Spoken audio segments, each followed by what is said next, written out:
E é isso aí, rapaziada. Fernando Guit na área aqui no Punchcast, no seu, no meu, no nosso YouTube. Roda logo a vinheta, sem demora, que eu volto já.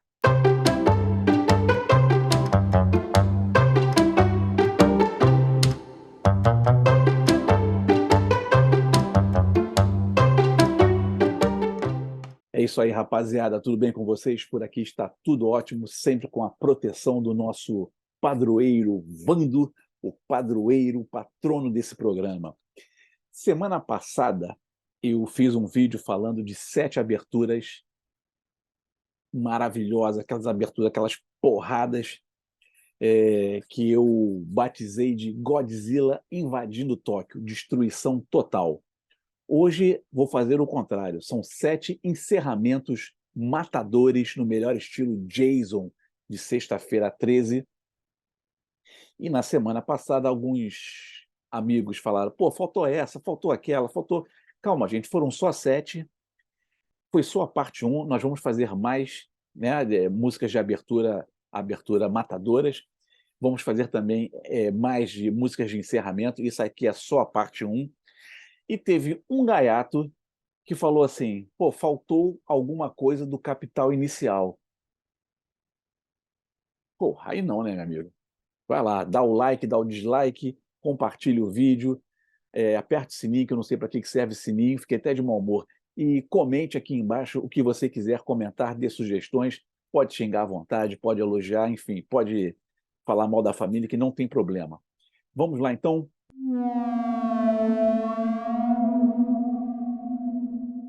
Começando 1976, vamos lá para a Austrália, onde essa banda foi formada, que é o AC/DC, o disco Let There Be Rock, disco de 1977, esse disco aqui maravilhoso. Isso aqui é a capa australiana. No Brasil e no resto do mundo saiu com... Deixa eu ver, cadê outra capa aí? Deixa eu ver onde é que está. Aqui.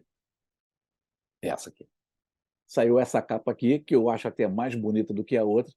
A banda aqui no palco, matando a pau. Angus Young, guitarra. Seu irmão Malcolm Young. Phil Rudd, um baterista muito subestimado, sensacional na bateria. O Bon Scott, letrista de mão cheia e cantor maravilhoso.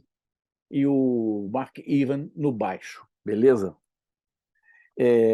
Esse disco aqui, né, Let There Be Rock, tremendo sucesso. E a música que encerra o disco é Haralata Rosie, uma música sensacional. Pense numa moça gordinha. Pensou? Pense numa moça mais gordinha ainda. Pense numa moça muito gorda. Essa moça, que vivia na Austrália, era australiana, era fã da banda, e o apelido dela era Big Bertha. E o Bon Scott, que traçava as fãs geral, o cara era incontrolável na matéria sexo. Big Bertha foi uma das suas conquistas também. Ele teve um relacionamento de uma noite com essa moça, com essa gordinha, né? E daí ele fez a letra em homenagem a Big Bertha e batizou a música de Haralata Rosie. Música simplesmente espetacular.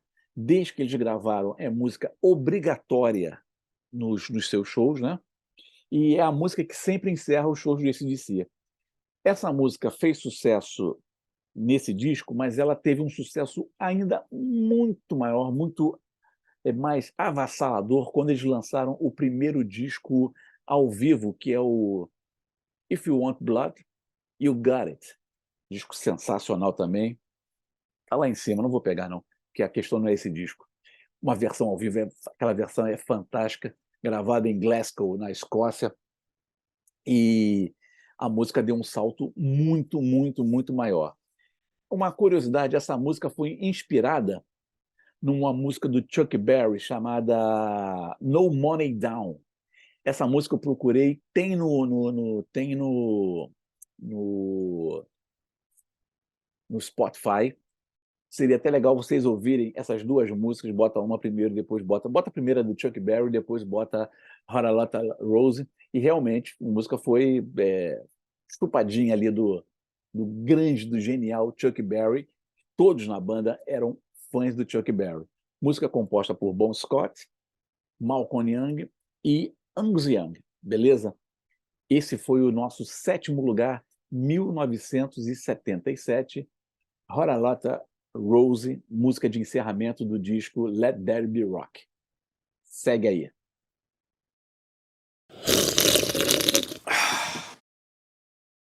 Saindo da Austrália, onde estava o AC/DC, vamos para a Irlanda, em 1976, outra banda que eu adoro, adoro. Aqui começou com um trio, depois viraram um quarteto e fecharam o seu ciclo como quinteto. Estou falando de Thin Lizzy, do disco Jailbreak, que é o disco mais famoso da banda, e nesse disco aqui tem um encerramento que é uma paulada espetacular, que é a música chamada Emerald. Por coincidência ou não, apenas uma coincidência, é a única música do disco que é composta pelos 4 da banda. Estão aqui os 4 cavaleiros, o líder, né, Phil Lynott, baixo e vocal, Scott Gorham, guitarrista, o único americano da banda, o Brian Downing, outro baterista, para mim, muito subestimado, espetacular baterista, e o Brian Robertson na outra guitarra, que quando saiu do Thin Lizzy, chegou a gravar um disco com o Motorhead, que é um disco que eu gosto muito, que é o Another Perfect Day, um disco que eu adoro também.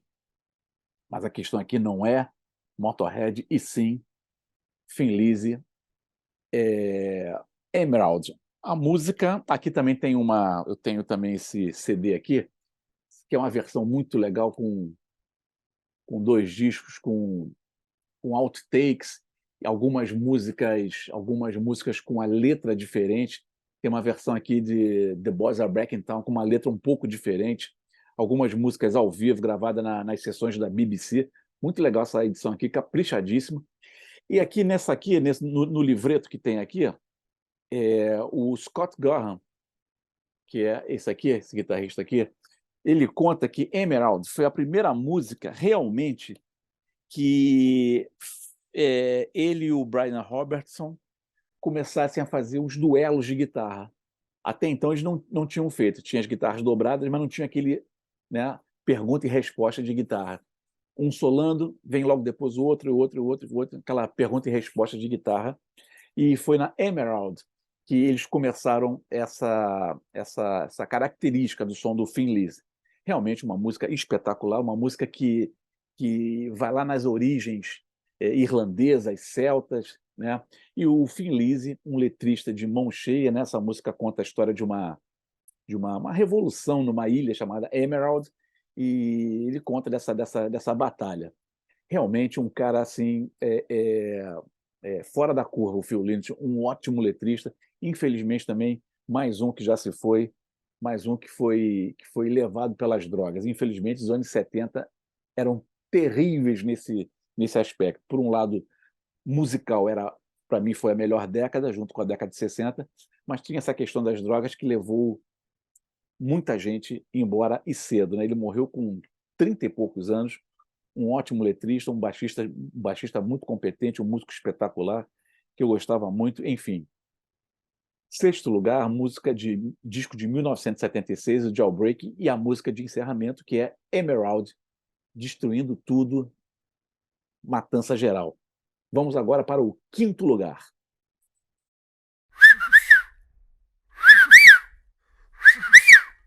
E é isso aí, rapaziada. Começamos com esse AC/DC lá na Austrália, com Hora Lata Rose.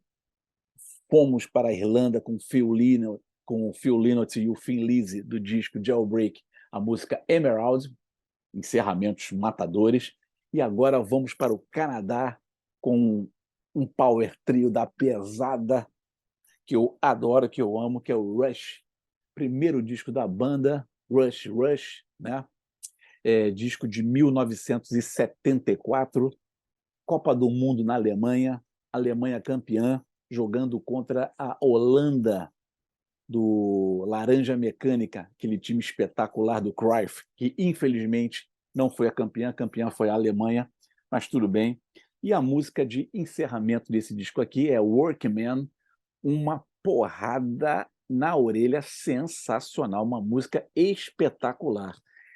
E essa música é muito importante para o Rush, por quê? Porque, primeiro, que era o começo da banda aqui, em termos de disco, né?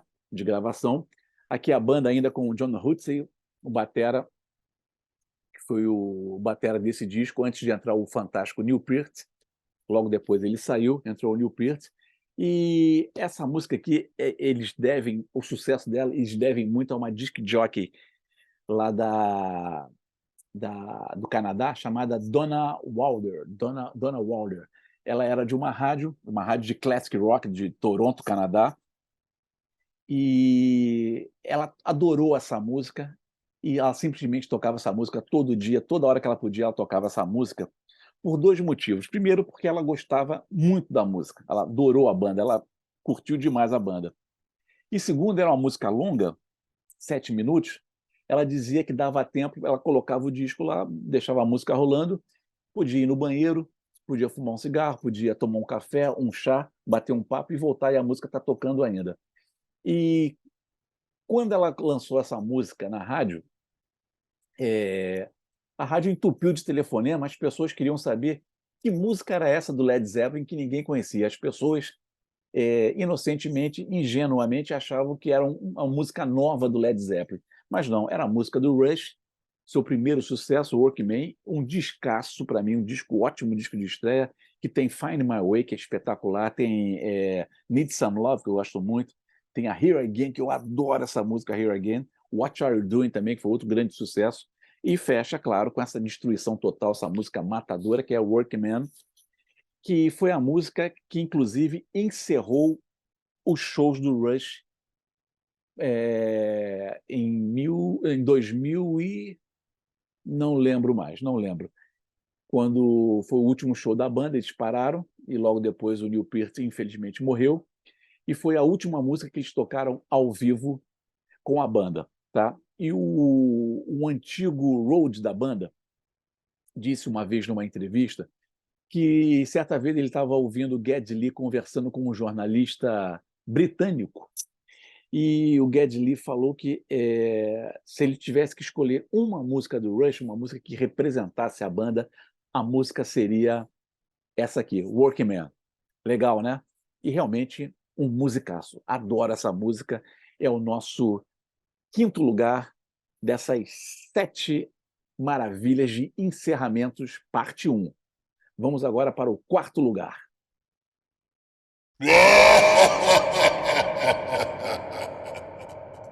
E é isso aí, rapaziada. Agora para o nosso quarto lugar, O Inferno na Terra, Black Sabbath, os inventores do heavy metal, com o disco de 1971, Master of Reality, o disco mais pesado da banda. Isso aqui é um absurdo, é um absurdo. Essa aqui é a capa original, né, o nome da banda meio escuro aqui, o nome da banda em lilás, aliás, o nome do disco Master of Reality aqui em escuro. E tem uma versão curiosa que saiu no Brasil e na América do Sul, em geral, desse disco, que mais parece uma capa do disco da Xuxa, né? Aqui. Tudo colorido, uma coisa maravilhosa, parece o Roupa Nova. Black Sabbath todo colorido e o Master of Reality aqui só pontuado pelo lilás, né? Fundo preto. Um disco que praticamente cheira a enxofre. Um disco, aqui, cheira só. É enxofre puro, é um inferno na Terra. E saiu com essas letras toda colorida.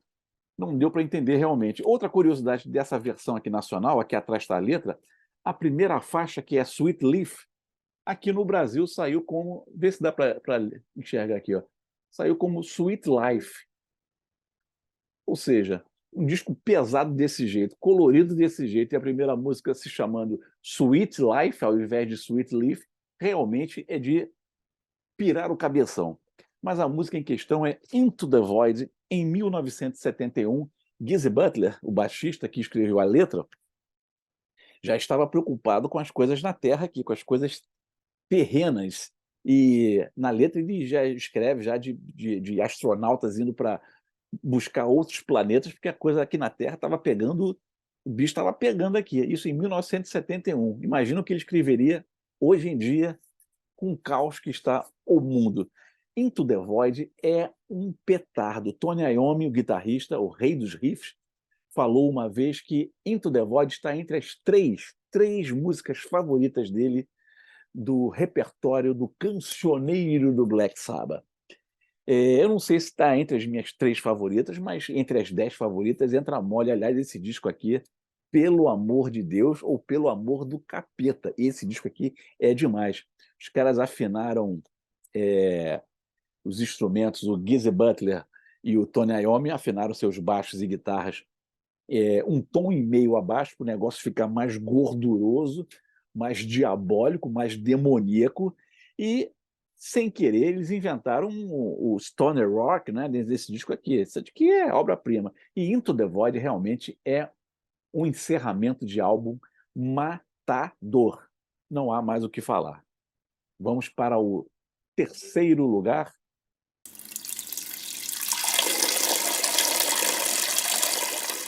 Ainda na Inglaterra, ainda em 1971, nosso terceiro lugar não está na ordem de preferência, tá? É a ordem só de por ano, tá? 1971, um quarteto da pesada da Inglaterra, que é o The Who.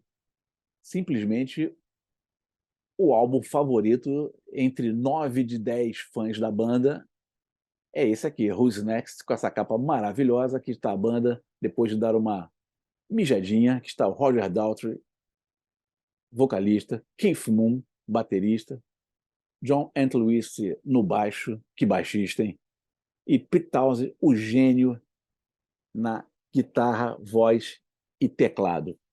Pete Townshend, o compositor principal da banda, compôs esse clássico do The Who, chamado Won't Get Fooled Again, música de 8 minutos e tal, 8 minutos e meio. Aqui ele fala de uma revolução, né? No primeiro verso há uma revolta, né? E depois no meio eles derrubam as pessoas que estão no poder, e depois volta com um novo regime no final, que, segundo Pete Townshend, é exatamente igual ao primeiro, ou seja, não adianta trocar os líderes, que a titica continua fedendo. E realmente é verdade, troca-se um, troca-se outro, troca-se outro, e a coisa continua. É aquele negócio, né? Trocam-se as moscas, mas o bolo fecal é sempre do mesmo fedor, né? Disco espetacular, 1971. Essa música foi feita para um outro projeto que ele tinha em mente, que era mais uma ópera rock, que era... Ai, meu Deus do céu, como é que é o nome?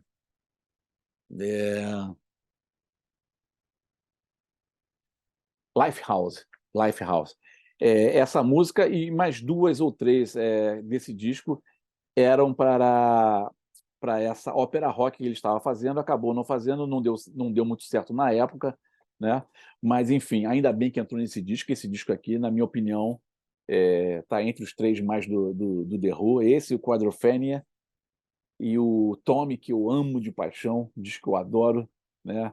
Enfim, todas as músicas desse disco compostas por Pete Townshend, exceto My Wife, música do baixista John Entwistle, que é uma música também sensacional. Mas aqui é o final com Won't Get Fooled Again, uma música simplesmente espetacular, obrigatória nos shows também. O Roger Daltrey, numa certa entrevista, até falou que ele aguenta tranquilamente ainda cantar My Generation, mas essa música ele não tem mais saco. Enfim.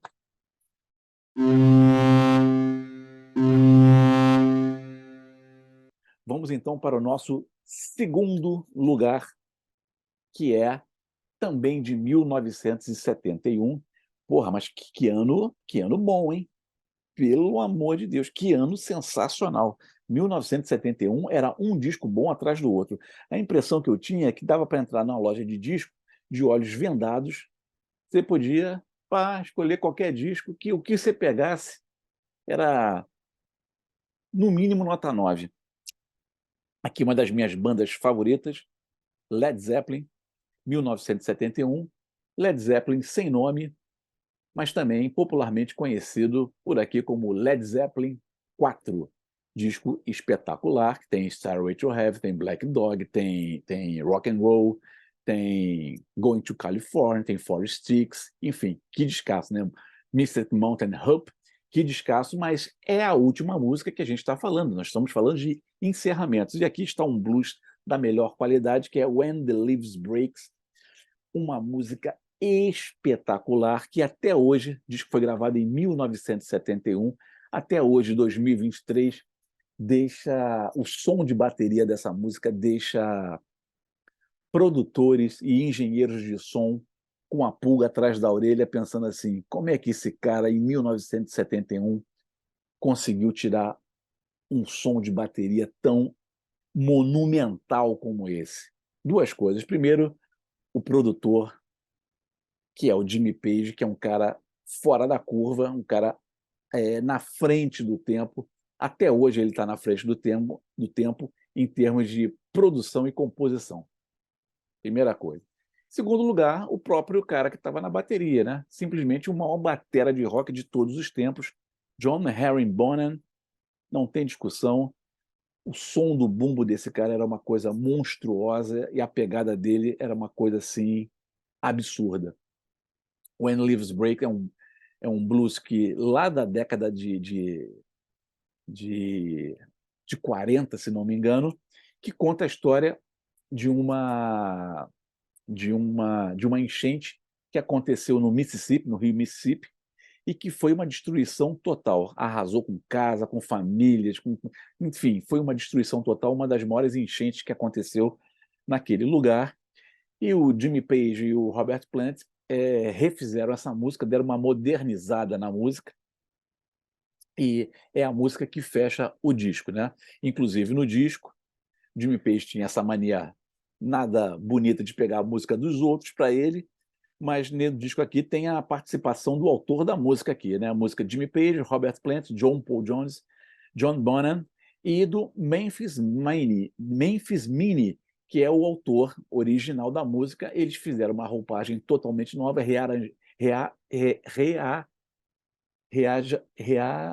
porra, rearranjaram a música, caraca, rearranjaram a música e fizeram essa obra-prima, When the Leaves Breaks, que fecha o disco Led Zeppelin 4 de 1971. Uma música simplesmente matadora, principalmente por causa da batera, coisa espetacular, e tem aquela gaita do Robert Plant. Enfim, nota 12, acima do 10.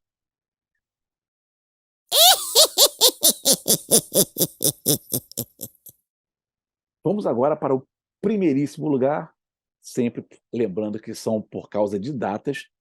O álbum mais antigo aqui da lista, um ano antes, 1970, Brasil tricampeão no México, e é o disco da minha banda favorita, que é o Deep Purple in Rock, 1970, com Hard Love Man, uma pedrada impiedosa nos tímpanos dos ouvintes. Esse disco aqui é uma obra-prima, e esse disco aqui é engraçado.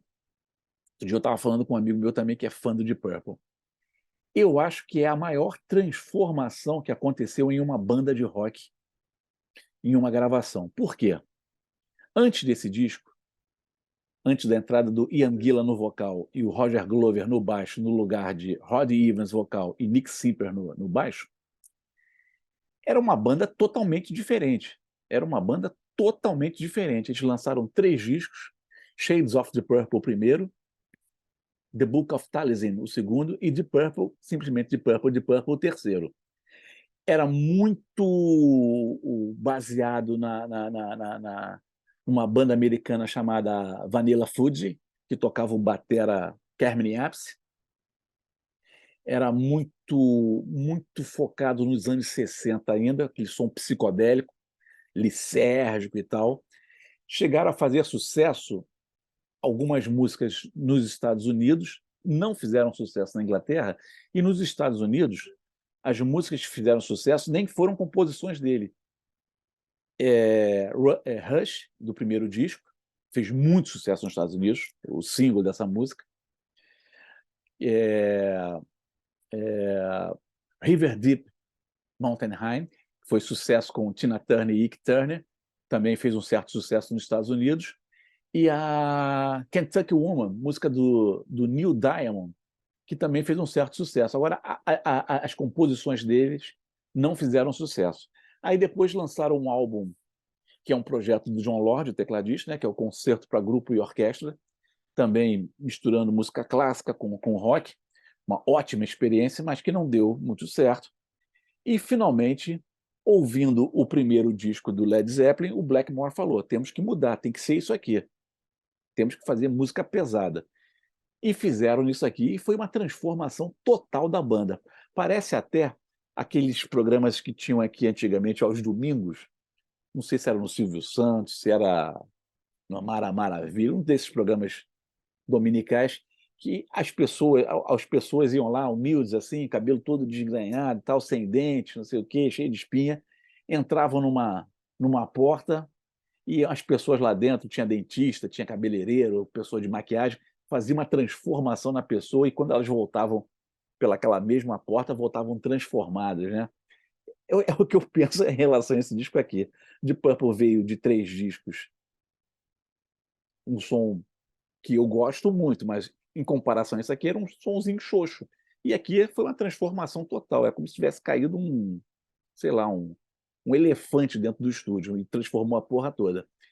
O engenheiro desse disco é o Martin Birch, que depois se tornou produtor da banda, aqui ainda estava como engenheiro, e o disco é produzido pela própria banda, beleza?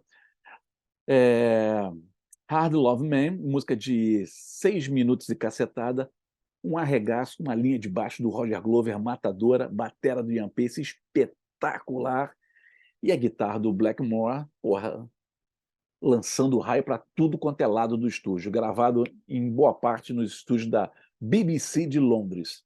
Beleza? Então esse foi o nosso programa com 7 encerramentos matadores no melhor estilo Jason Sexta-feira 13. Semana que vem eu volto com mais um Punchcast, sabe-se lá com que programa, disco subestimado, lista, enfim, qualquer coisa. Mas deixem suas sugestões aqui embaixo, porque isso engrandece demais o canal, beleza? Deixa o like, dê seu dislike, aperte o sininho, que até hoje também não sei para que serve isso, dê sugestões e compartilhe o vídeo para o crescimento do canal. É isso aí, Fernando Guitti, Punchcast no seu, no meu, no nosso YouTube. Semana que vem eu volto. Até lá, um abraço, fui.